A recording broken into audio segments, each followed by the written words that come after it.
వీళ్ళంతా చిన్న టీంలో గ్రామాలందరూ కూడా ఇక్కడికి వచ్చి దీన్ని తిలకించే విధంగా తీర్చిదిద్దున్నటువంటి రంగారావు గారు బహుదా అభినమనీయుడు. మరి ఈ సందర్భంగా మన గ్రామానికి ఇంకా ఇట్లాంటి మరిన్ని జరగాలని, మనందరం కలిసి అట్లాంటి వాటిని గ్రామంలో జరిగే ప్రతి అభివృద్ధి కార్యక్రమాన్ని కూడా ప్రోత్సహించాలని, ఆ అభివృద్ధి ఎవరిలో జరిగినా కూడా మనందరూ సంతోషించాలని, దానికి మనందరూ కూడా ఆమోదం తెలపాలని, సహకారం అందించాలని మనసారా కోరుకుంటూ నాకు ఈ అవకాశం ఇచ్చినటువంటి కమిటీ వారికి ధన్యవాదాలు తెలియజేస్తూ ఇంతటితో ముగిస్తున్నాను. Thank you all.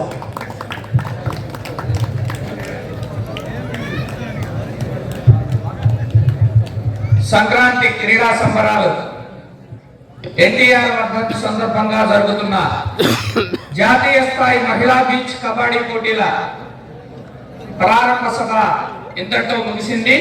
మరికొద్ది సేపట్లో మొదటి మ్యాచ్ ప్రారంభమవుతుంది. Side right.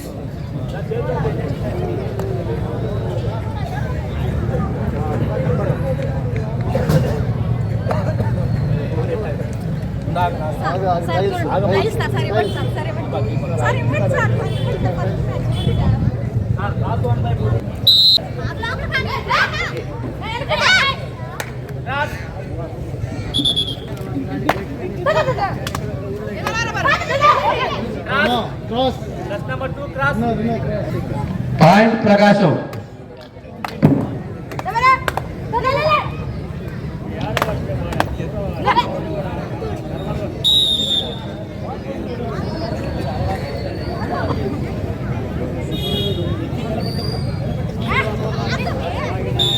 నల్లూరు సుధాకర్.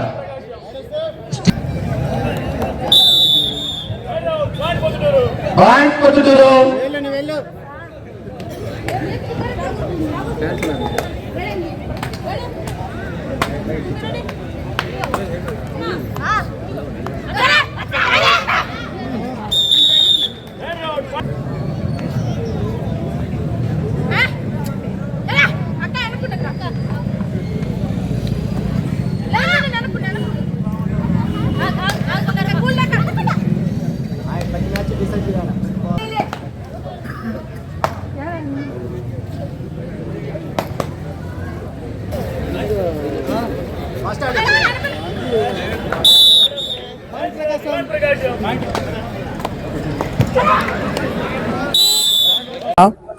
కరవదిలో జరుగుతున్నటువంటి ఈ రాష్ట్ర స్థాయి చెడుగుడు పోటీలు వైభవంగా జరుగుతూ ఉన్నాయి.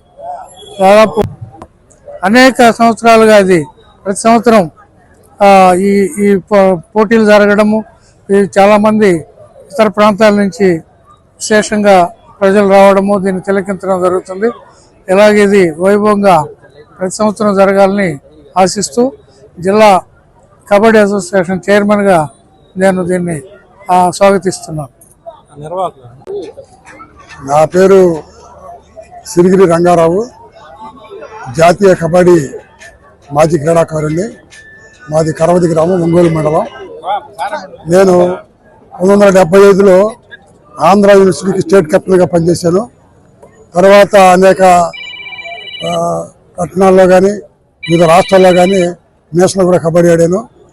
ఆ యొక్క స్ఫూర్తితోటి మన గ్రామంలో కూడా కబడ్డీ పోటీలు పెట్టాలా, పిల్లలను ప్రోత్సహించాలా, ఒక డిసిప్లిన్గా అదొక మంచి అలవాటుగా చేయాలని ఒక సదుద్దేశంతో సుమారు 20 సంవత్సరాల నాడు ఎన్టీఆర్ కీర్తి నందమూరి తారక రామారావు గారి పేరు మీద ఎన్టీఆర్ క్రీడా పరిషత్ అని చెప్పేసి ఈ సంస్థను స్థాపించి గత 20 సంవత్సరాల నుంచి కూడా నిరాటంగా కూడా ప్రతి సంవత్సరం కూడా ఈ విధంగా జరుపుతున్నాము. మా కరవది గ్రామ ప్రజలు కూడా పూర్తిగా సహకరిస్తున్నారు. తర్వాత అదేవిధంగా కూడా ఈ గ్రామం నుంచి దాదాపు 10 మంది స్టూడెంట్స్ డిగ్రీ చదువుకుంటే వాళ్ళు కూడా అటు జిల్లాకి అటు స్టేట్కి కూడా కబడ్డీగా సెలెక్ట్ అయ్యారు. ఊరికి కూడా పేరు తీసుకొచ్చారు, జిల్లాకి పేరు తీసుకొచ్చారు. కాబట్టి నాకు ఎంతో ఆనందదాయకం ఉంది.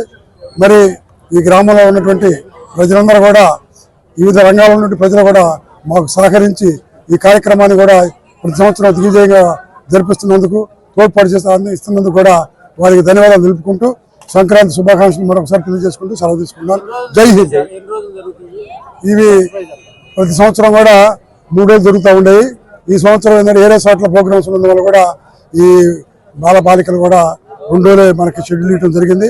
ఆ సందర్భంలో ఈ 2 రోజులు కూడా వివిధ జిల్లాల నుంచి, గుంటూరు జిల్లా నుంచి, కడప జిల్లా నుంచి, నెల్లూరు జిల్లా నుంచి, బాపట్ల జిల్లా నుంచి కూడా వివిధ జిల్లాల నుంచి కూడా క్రీడాకారులు ఇక్కడికి రావటము, మరి వాళ్ళ యొక్క ఆటలు ప్రదర్శించి వారికి కూడా బహుమతి ప్రదానం కూడా మనీ ప్రైజ్ కూడా పెట్టున్నాము. కాబట్టి అది కేవలం వాళ్ళని ప్రోత్సహించాలని చెప్పేసి పండుగ ఉన్నా కూడా వాళ్ళు పండుగను కూడా బ్రేక్ చేసుకొని మన గ్రామం వచ్చి మన గ్రామం ఆడుతున్నందుకు క్రీడాకారులు కూడా ధన్యవాదాలు తెలుపుకుంటూ సెలవు తీసుకుంటున్నాం. ప్రైజులు 30,000, 20,000, 15,000, 10,000 అట్లా పెట్టాము.